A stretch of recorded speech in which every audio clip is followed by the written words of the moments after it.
عدلیہ نے ان کو 6.5 سال بعد اس کی اپیل منظور کر کے کیس ختم کر دی. چلو ٹھیک ہے، ہو گیا ہوگا، غلطی ہے فلانا ہے. اس کے بعد یہ دوبارہ جو ہے نا وہ ملک کے وزیر اعظم بنے. میں نہیں کہتا ہوں کس طرح بنے، چلو بن گئے. اس کے بعد پھر ایک مرتبہ وغیرہ ایک مرتبہ پھر وہ پاکستان سے باہر چلے گئے. آپ مجھے بتاؤ پاکستان کی 77 سالہ تاریخ میں، انگریز کے 100 سالہ تاریخ میں، اور مجھے 30 سال ہو گئے سپریم کورٹ تک پریکٹس کرتے ہوئے، دنیا قانون دا کوئی جج میرے سامنے جو مجھے تیسرا مثال دے. 2 مثالیں ہیں 170 سالہ میں، وہ دونوں میاں نواز شریف صاحب کے، اور ایک شخص سزا یافتہ ہے لندن میں بیٹھ کے وہ کہتے ہیں لکھ کے دیتا ہوں 4تھی مرتبہ وزیر اعظم بنوں گا. ٹھیک ہے، وہ بھائی یہ کون سی سرخاب کے پر لگے ہوئے، یہ کون آدمی جو 4تھی مرتبہ سزا یافتہ ہونے کے باوجود وہ دعوے کر رہے کہ میں بنوں گا، اور بڑی بے شرمی سے پاکستان کا ایک کمشنر اسے مل رہے، اور بڑی بے شرمی سے ایک ڈی آئی جی جس کے کھڑے کھڑے اس کی بیلٹ اتارنا چاہیے وہ سلوٹ کر رہے.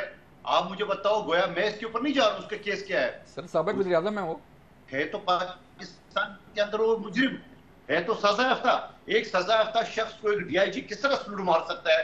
آپ مجھے بتائیں، ہمارے وہ جو نیچے ڈی آئی جی کے اندر پورے ایک بریگیڈ ہوتا ہے، پورے ایک ڈویژن ہوتا ہے، ان نیچے ان کے افسران کیا سوچ رہے ہوں گے؟ تو آپ مجھے بتا دو. اسی لیے بلاول صاحب بات کریں کہ یہ ملک میں جو ڈرامہ چل رہا ہے، یہ سزا یافتہ پھر وزیر اعظم، سزا یافتہ پھر وزیر اعظم، یہ جیل کیا غریبوں کے لیے بنے ہوئے؟ سر جس کو ووٹ ملیں گے وہی وہ بنے گا نا وزیر اعظم. وہ تو اپنے ووٹ کی بنیاد پر کہہ رہے ہیں کہ ہمیں اتنا ووٹ ملے گا کہ ہم وزیر اعظم بن سکتے ہیں. وہ کس بات کے ووٹ ملیں گے؟ جوتے پڑ گئے لاہور میں، آپ کو نہیں پتا؟ شہباز شریف صاحب کی گاڑی کا کیا ہوا، آپ کو نہیں پتا؟ وہ جنگ میں ان کے آدمی کے کپڑے نہیں اتار دیے. ابھی تو کراچی آنا باقی ہے.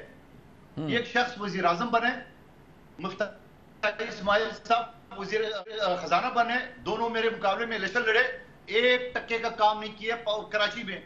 اور جو کراچی پانی کی بوند بوند کو ترس رہے تھے، اس کے لیے K4 منصوبے کے لیے صرف 17 ارب روپے، اور K5 منصوبہ جہاں شہباز شریف صاحب کا اور میرے حلقے کا اور بلاول صاحب کے حلقے کے لیے 50 ارب روپے کا اسکیم K5، اس میں لیے 1 روپے نہیں رکھے، اور الیکشن کے لیے آ جاتا ہے میں کراچی سے الیکشن لڑوں. آ جاؤ نا بھائی.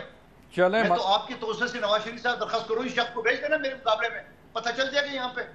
چلیں آپ کا چیلنج لکھ کے دیتا ہوں، ایک بھی کارکن NA242 کا بن گیا، ایک بھی شخص یہ بالکل آپ کا چیلنج آگے پیچھے الیکشن بھول جائیں گے. آپ کا چیلنج سر، آپ کا چیلنج آ گیا. مندو خیل صاحب، کب تک یہ ڈرامہ چلتا رہے گا؟ مندو خیل صاحب آپ کا چیلنج آ گیا. میں رانا صاحب کی طرف جانا چاہ رہا ہوں. رانا احسان صاحب، مندو خیل صاحب نے تو چیلنج کر دیا کہ آئیں اور الیکشن لڑیں جو ہے وہ کراچی سے، لیکن ایک سوال یہ بھی ہے کہ قادر مندو خیل صاحب جو ہے پانی کا جو ہے وہ کہہ رہے ہیں کہ پانی نہیں دے سکے. تو سندھ میں گورنمنٹ تو سندھ گورنمنٹ کی تھی، پیپل پارٹی کی گورنمنٹ تھی، CM ان کے تھے، ساری مشینری ان کی تھی، اور وہ پانی فیڈرل گورنمنٹ سے مانگ رہے ہیں.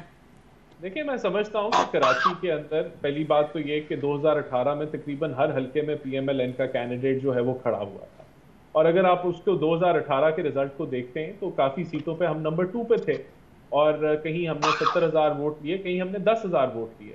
تو اب یہ جو ہمارا ایک الیکٹورل الائنس ہے یا سیٹ ایڈجسٹمنٹ میں اگر وہ ٹرانسلیٹ ہوتا ہے، تو جہاں انہی کا حلقہ جو ہے جہاں 2018 میں ہم 750 ووٹوں سے ہارے تھے فیصل واڈا سے، وہاں اگر MQM کا ووٹ آپ ایڈ کر لیں تو ہم نمبر 1 بن جاتے ہیں. اور پہلے PTI کا جو ووٹ تھا وہ تقسیم ہوا تھا، MQM کا ووٹ تقسیم ہوا، وہ PTI کی طرف گیا. تو اب وہ بھی کیونکہ پارٹی بکھر چکی ہے تو وہاں MQM بھی گین کرے گی. تو میں سمجھتا ہوں کہ PMLN صرف اس نمبر گیم کے اندر اب بہتر پرفارم کرے گی جو الائنس ہمارا MQM کے ساتھ ہوا ہے. باقی دیکھیں سب جانتے ہیں کہ ہماری ایک کریڈیبلٹی ہے. PMLN نے 13-18 میں پرفارم کیا. یہ جو 16 مہینے گزرے ہم نے اس ملک کو ڈیفالٹ سے بچایا. چاہے بجلی کے منصوبے ہوں وہ صرف ایک ایریا سینٹرک نہیں تھے، ان کا فائدہ پورے پاکستان کو ہوا. LNG کا ٹرمنل لگا، اس کا فائدہ پورے پاکستان کو ہوا. بالکل کراچی کے اندر PMLN براہ راست زیادہ نہیں کر سکی کیونکہ ڈیولپمنٹ ہو، چاہے ایجوکیشن ہو، ہیلتھ ہو، لا اینڈ آرڈر ہو، تو وہ زیادہ تر صوبائی جو ہیں سبجیکٹس ہیں. لیکن اس کے باوجود 13-18 میں ہم نے ٹوٹلی طور پہ ٹرن اراؤنڈ کی سندھ کی، کراچی کی لا اینڈ آرڈر سچویشن. تو اس بیسس پہ ہمیں 2018 میں بھی ووٹ پڑا، لیکن 2018 میں سب جانتے ہیں کہ ایک جماعت کو جتانا تھا.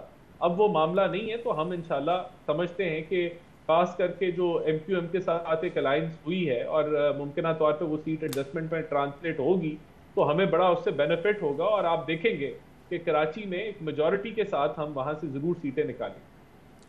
چلیں سر، مجھے ایک بریک کے لیے کہا جا رہا ہے، ملتے ہیں ایک بریک کے بعد، دوبارہ آئیں گے تو بات کریں گے کہ جو پیپلز پارٹی کا بیانیہ ہے اس پہ کس حد تک لوگ یقین کریں گے، اور نون لیگ جو بیانیہ لے کے آ رہی ہے وہ کس حد تک کامیاب رہے گا۔ ملتے ہیں بریک کے بعد۔